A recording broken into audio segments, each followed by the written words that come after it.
So for chicken and vegetable soup, we're going to start off by preparing some vegetables. Now what I've got here is some onions, I've got carrots that I've left the peel on, I've got here some celery that I have peeled. Now it's really important that if you're cooking with celery, you have to peel it, because if you don't and the soup is pureed, what happens is that you end up with lots of stringy pieces in your soup, which obviously is very unpleasant. I've got some leeks here, which I want all the green parts. Here is the chicken that I removed from the bones when we made the stock in another video. And here is just some leftover cooked cabbage that is also going to go into the soup. Now, what we need to do is to slice these vegetables up. Now, you can do all that by hand if you want to, but I'm not going to. I'm going to be using the food processor.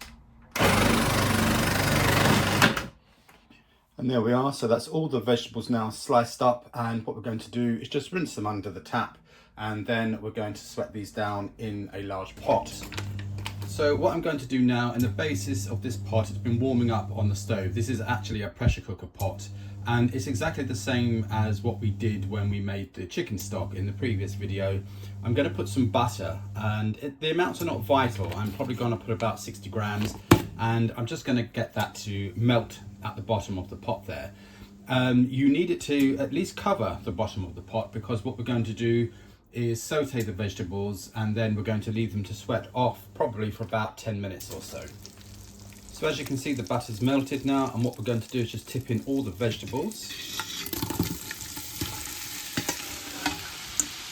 and add the meat as well. And you need to add plenty of salt and pepper to this, and that can be either freshly ground salt and pepper, or you can just use the ready ground stuff. But whatever one you're using, you need to add lots and lots of it, because there's quite a lot of vegetables in there. And as I've said before, the amounts are not vital. It's just whatever you've got left over.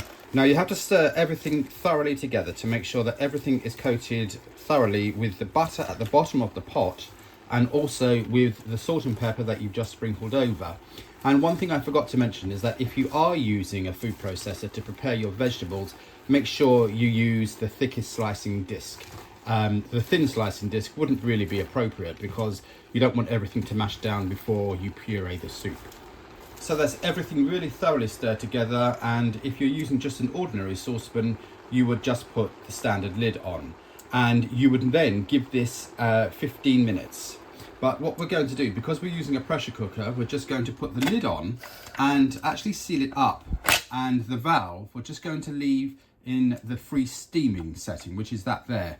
That means that there's no pressure actually going to form, and everything is just going to steam in the normal way as it would do if we were using a standard saucepan.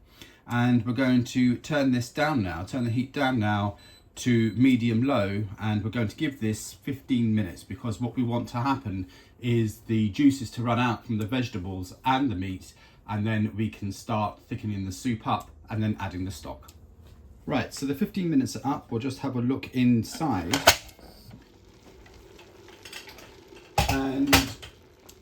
And obviously during that 15 minutes, you need to stir the ingredients occasionally, every 5 minutes or so.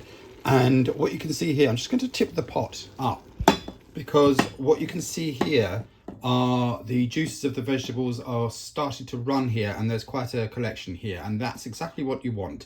Once that happens, then you've reached the end of the cooking stage, and that normally starts after 15 minutes or so.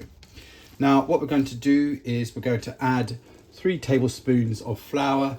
If you're using a lesser quantity of vegetables, say only about 500 grams or a pound of vegetables, then use less flour, so perhaps 1.5 tablespoons. But the idea is that you soak up all those juices that have come out. So just sprinkle that in, and then what you need to do is really work this flour in quite thoroughly. So we're going to give this a really very thorough stir, and we're going to increase the heat now, because we don't want it to come up and become gummy. So just give this a really thorough stir. And now what we're going to do is just ladle in some stock, and this is the stock that we made from the leftover chicken carcass. So 2 ladlefuls at a time, and then we're just going to stir that in.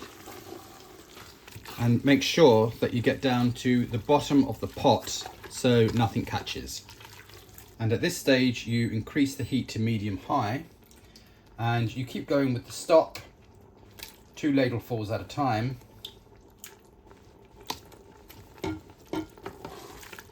Stirring it in thoroughly, and you keep going until the soup is the desired consistency that you like.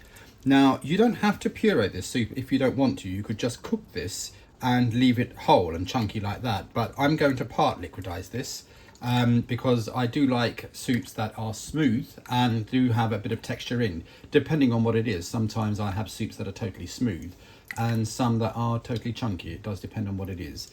So I'm going to just put a little bit more in there, and then we'll start the cooking process. So that's all in now. What we're going to do is replace the lid of the pressure cooker, and we're going to cook this at high pressure, which is the same settings that we did when we used the chicken bones up to make the stock. And we're going to cook this for 8 minutes. If you were using a standard saucepan, then you would give this 25 minutes to half an hour. So the cooking time is up.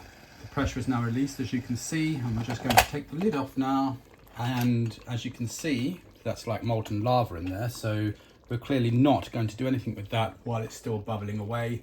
And we're going to allow that to cool just for a few minutes, probably about 15 minutes before we puree it. Now, the very best way to get a smooth soup, the smoothest possible soup, is to use a traditional liquidizer like this, sometimes called a blender. Now, the blender will always give the smoothest soup because the revolutions per minute, the amount of times it spins around in 1 minute, is about 5 times faster than the standard food processor. With a blender like this, you will get a smooth soup in seconds. The food processor, you'll always get a slightly grainy appearance because it tends to chop the vegetables and the other mixtures up into tiny, tiny, tiny particles, rather than a blender like this that actually liquefies everything. It reduces it totally to a liquid. However, this particular soup, I do want slight pieces in it.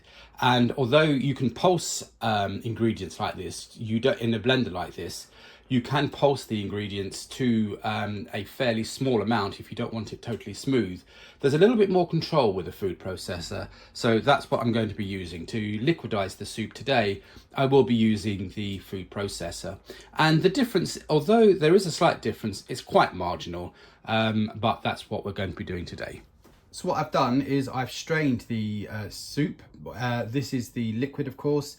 This is the solids that were in the saucepan, and what I've done is I've kept probably about a third back here in this small sieve, because as I say, I want to actually just roughly chop these up. This is what's going to be reduced to a smooth puree. So I'm going to add just probably about 4 ladlefuls of the cooking liquid, because when you puree in a food processor, it works best if it has quite a lot of solids in there to cut into. So probably about 3 or 4 ladlefuls. So we'll see how we go. Don't slop it all over the processor like what I've just done there. That should be enough. So we'll put the lid on and switch it on.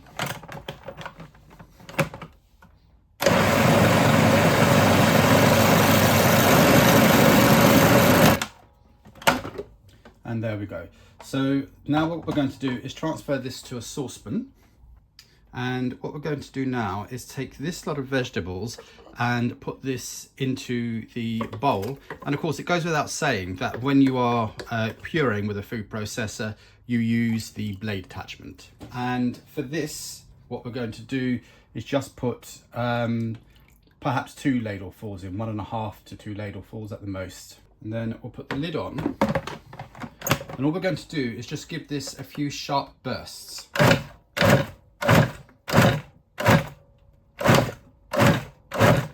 And that should be enough.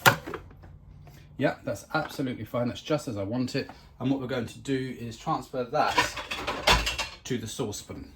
And here we are. What I've done is I added the last lot of chopped vegetables to the pureed vegetables and the chicken in the saucepan. I added some of the remaining liquid, the cooking liquid that was in the bowl that we strained out, and that is chicken and vegetable soup. Now, what you'll need to do, of course, is to check for seasoning. So you will need to add some extra salt and pepper, but that is how you make a good old-fashioned homemade chicken soup with absolutely no artificial ingredients at all. not a stock cube in sight, and it's all made using leftover ingredients from your cupboard. And what happens here is that this is a really good wholesome budget recipe. You can actually, if you're serving this, you can put a swirl of cream in it to make it a little bit more luxurious, and this will keep for up to 4 days in the fridge, and you can freeze it in individual portions and it will last for up to 3 months in the freezer, and you can reheat those portions straight from frozen. You don't have to defrost it in the saucepan, or if you have a microwave you can use the microwave. But in any case, that is chicken and vegetable soup.